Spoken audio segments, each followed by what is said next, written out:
We left off with talking about how these are all palindromes. So, what does that matter? Well,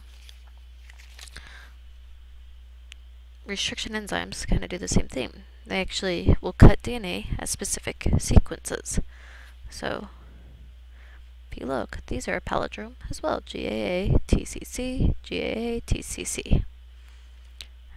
So the place where it cuts it is called the restriction site. And it is palindrome. So it's going to cut it right at the G's time. Go through. These will produce protruding ends, which are called sticky ends. And I'll show you. And those will bind to any part of complementary DNA. So, see how there's an end sticking out here, end sticking out here. Those are called sticky ends. There's several different DNAs found in the organism that they were found in. GR1, ID3, BAM, H, and small 1. The people who found it, so the first one we found was EcoR1, which is the first restriction enzyme found in E. coli. And so you can see that one happens to cut that in between those G's. And so as it's cut, you get 2 pieces of DNA. And so you can see they cut everything up and then stick it in the right place. So different enzymes will recognize different sequences. Different kinds of DNA cut with the same enzyme will have the same sticky ends and then can be joined together. So to show you this, we first cut the DNA at specific ends, leave those sticky ends. And so this is where they're going to cut, and here we have sticky end and sticky end. We cut more DNA with the same thing. They'll both each have sticky ends, and we can glue together. So this is the gene we want. This is the chromosome we want to add to, so you can see they've both been cut together. We combine those ones, and now we can get this foreign DNA into the plasmid of bacteria.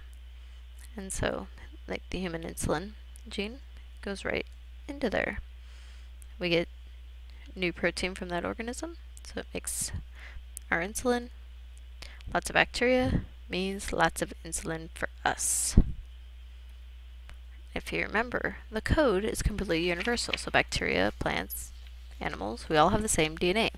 We all use the same code, we all read the gene. So as long as that gene is made, they can make it for us. So this all has to do with transformation. We insert that recombinant DNA. Recombinant, recombining, has bacterial DNA in with new DNA.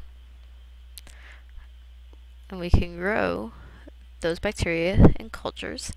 They make lots of copies, and that's called cloning. Excuse me, the plasmid. The production of many copies, so we can produce those copies into the gene, and it'll make the new protein. So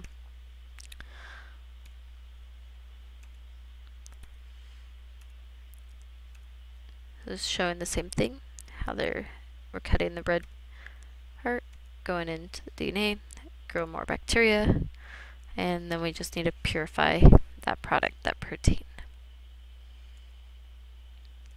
So, how do you clean it all up? You don't want to start with DNA. That makes it too messy. Use mRNA.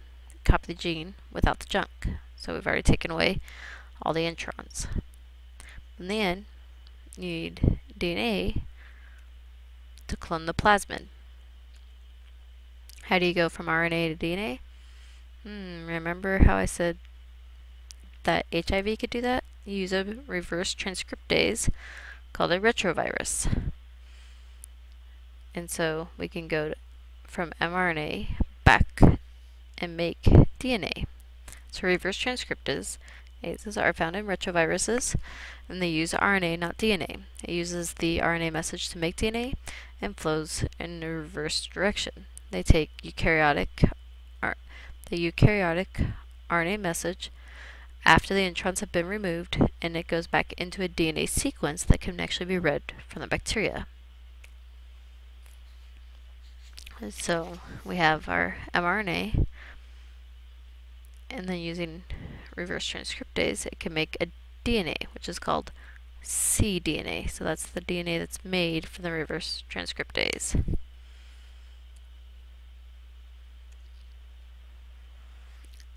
And so how do we get those plasmids to be taken up?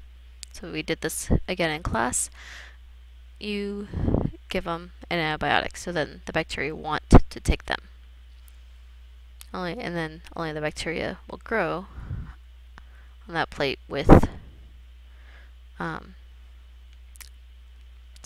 with the antibiotic. So you're going to grow a lot of bacteria, but you take it up with that antibiotic, which means it'll grow. It's resistant to the antibiotic, so we put antibiotic into the agar and they'll keep growing. And so we just cloned those. So we can do this with green fluorescent protein. We make all kinds of different things grow. This is also one reason we do this, not just to make rats and pigs glow, but we have we use it as a genetic tool to see if that gene has been incorporated. So we could be looking at muscles, different pieces, and it's hard to say if your cell has been incorporated. We add that green fluorescent protein so we can actually see it. So we first have to cut everything. We use restricted enzymes to view everything. We paste it together, if you remember. That's with ligase. We copy it with plasmids, so using bacterial transformation. So easier way. Find more things. So there are more tools that we can use.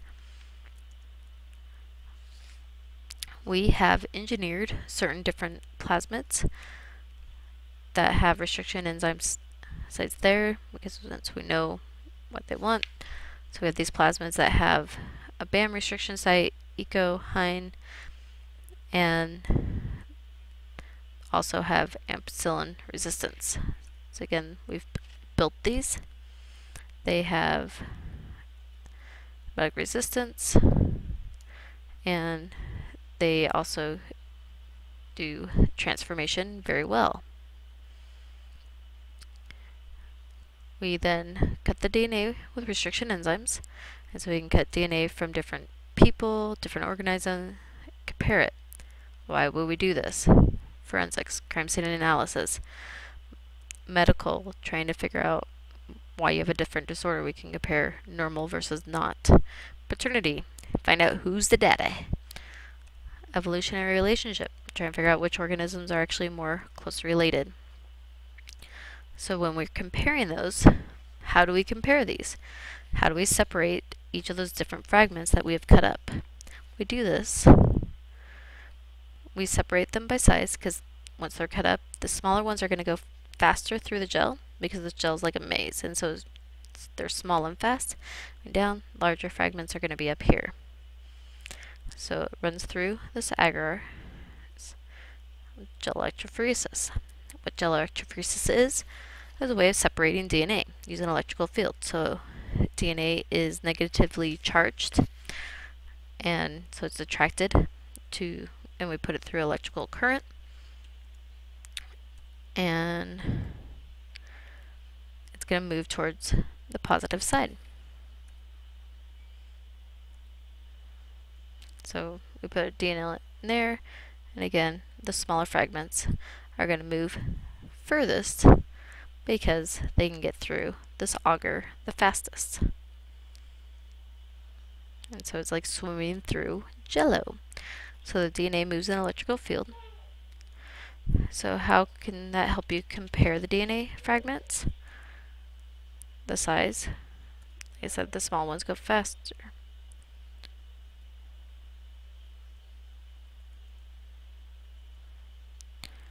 So here's some pictures. Sorry, my kid, I'm hoping my husband will get them as I finish these up. So longer fragments up here, and the smaller ones down here. And so, let's see, pieces showing different parts, and from that we can see, and so we can stain it so that we can see it under UV light. So here you can see the similarities of the banding. These are all pretty close, but here, like this looks like the same DNA, but I can see that this one here is a different person, comparing the different DNA strands. We can also look at evolutionarily different relationships, who's closer. And so if we have DNA number 1, we can see 2 somewhat closer, 3 and 4 are pretty close, 5, so we could start comparing DNA with that. So here's the real names. They can also look at the diagnosis, the disease causing, and figure out what you have. So here's a test for Huntington's. We can look at crime scene data. So there's our sample, there's the victim, and here's our 3 suspects.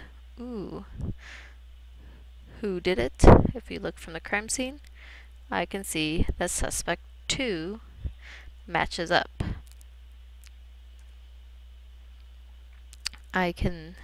So that's called a DNA fingerprint. So I can compare blood samples.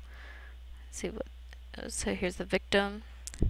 Here's blood from the defendant's clothes. Ooh, victim's blood on your clothes. Not a good sign for you.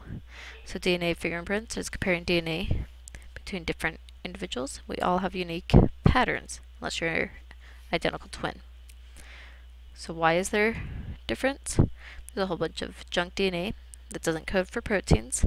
It's made up of repeated patterns like CAT, GCC, and we each have a different number of repeats.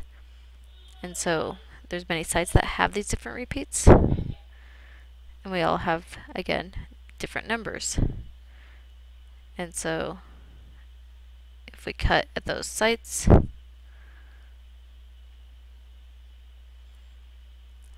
we know parts, put that into the gel, and you can see number 3 is a shorter fragment. It goes further. Oops.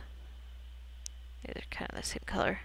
So longer, shorter, so on. If you have somebody else who has more repeats,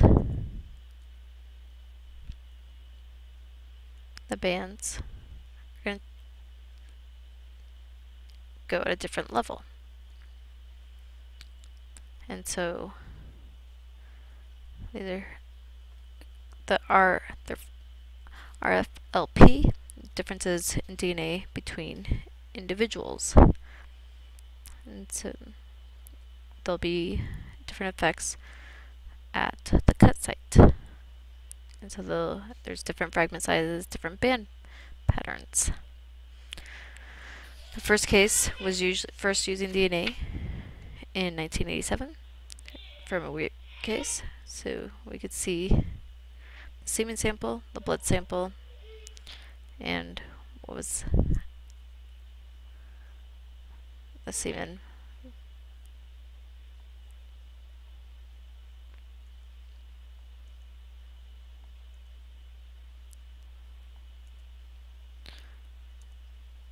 So what do you guys think from here?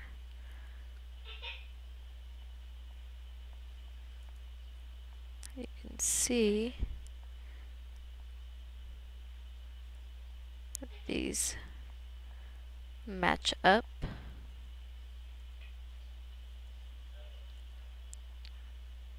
From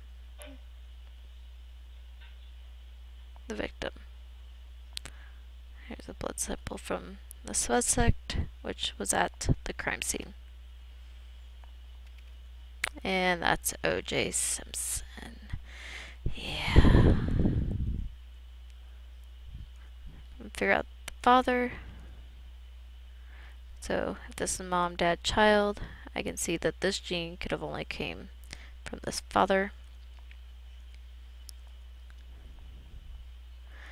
And we can also make lots of copies. How do we do this? Through PCR. And